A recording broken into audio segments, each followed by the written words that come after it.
So is this the one I just hit? This is one you just hit. Now, I don't have the TrackMan date on it because my iPad got hot and turned off. But, you know, let's take a look at this. So here you are fixated on left shoulder down. Okay, and let's watch your head. So your head's still raising a fraction, right? But this looks really, really nice. And let's pick one from this morning here. Let's look at this guy. And let's come back to, so your head's basically staying in the box. Okay, basically. This was earlier this morning? Yeah, this is one of your, you know, first 20 swings. And let's put this here. And let's kind of put a box over your feet here. See what's going on with your keister. Okay, so there's more raising. Lifting out of it. Yeah. Head coming up, yeah. You know, so left shoulder is going out more than it's going down. You see what I mean? So it has no choice. My body has no choice but to raise like that because of that. Yeah, none. I have no choice. So you're not side bending enough. You extend nicely in your backswing. You don't turn enough, and you don't side bend enough. Okay? So, but in this motion here, let's watch this. So there's a bit more raising compared to where you are now. Okay? You can see your hat's pretty much still in the box, right?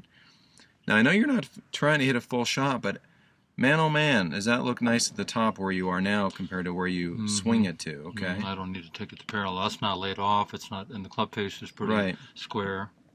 Now, let's clear off. Let's watch the shaft on the way down here. Let's watch this shaft on the way down. See how it's kind of cutting through your bicep there? Which is okay. Which is where you want it. Yeah, that's because I have my tail feathers. That's partly because I have my tail feathers. Well, that and your left shoulder turns, you know, so your left shoulder isn't where I want it yet. On this left one, it's not dipped. It's not. I'm using the word dip. Sure. It's not turned side down bent enough. Not side bent enough. Okay, so but this is much better, and watch how this shaft starts to work. Is it getting steep? No. No, it's nice. going down on a. See how it's cutting through your forearm here? Yeah, perfect. Now watch this one. You know what? Over. It's over, and it never cuts through your forearm, does it? No. It's out. It's close to the golf ball. Yeah. Now let's look at an interesting measurement here, right? Let's look at this box to the ball, corner to corner, and this box to the ball. Which one's shorter and fatter? Yeah, the one on the left. Right? More, yeah. So which one now from here, guess what? You've got... It's got to be a rightward club path. Yeah, that's the wrong... Fix these back at the club. Yeah, we'll take a little break. You know, it's 1:45, so we'll take a little break here. So now, look at the angle of delivery here is 60, underneath, yeah, 60. 59, 58. Okay. For an 8-iron. Which is right what you want it. And the angle of delivery for this one, okay, granted, this is 67.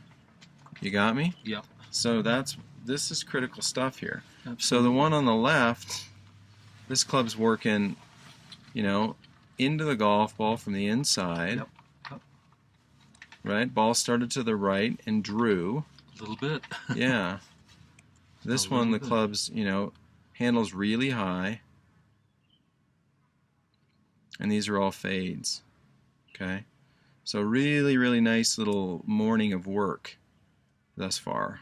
Okay, and we're working hard on the extension piece. So the club face is releasing more effectively too. Well, it has to. When it's approaching, when the handle is closer to your toe line at the last parallel, it's the momentum of your arms is going to quote release. I'm not trying to release anything. It's just the position that it's traveling through gives the impression that there's more roll. Right. Good. Right. No, I understand. I'm not consciously trying to do anything with my hands. Right. I'm trying. If I should be, let me know. But I usually am not. So on the left screen here, let's take a look at your address positions. So on the right is earlier, okay, and you've got your feet fairly toes forward, okay. On the left now, you've got your feet more lateral stability, in that your feet are flared out. You've got the hula hoop of your belt. Forward. Okay, yeah, you've got it a little bit more biased over your left foot than you do in the earlier version. Zipper over the instep. Zipper on the inside of the left heel, okay? And then your big deal that gets you, goofy is that your left shoulder doesn't work down enough, all right? So let's watch the before swing here, and we'll see how much down. We'll track some down, if there's any. You know, there's very little to track, isn't there? The left shoulder works very laterally. Very laterally. Isn't that something? Yeah. And I'm forced into that. Sure you are. So now let's watch if we get some down, and this is before you really started getting it good, but let's see if we get some down here. There's a lot more down. But not still enough. Not Gotta enough, keep but better, going. but Right. better. Mm-hmm. You know, so we gotta keep the down and keep on turning a bit. You know, so you've got all kinds of hands forward, all kinds of, you know, you don't need you got a tour striker impact like crazy. That's here. why I didn't buy. You don't need one. I don't need one. I didn't think I've you know, known that. And there's extension that's kind of nice. Yeah. And we're gonna keep working on that. Yeah. Okay. So good job. Good morning so far, buddy. Well, good on you too. It was very, very eye-opening, illustrative, and it makes sense. I mean, everything you're saying makes sense.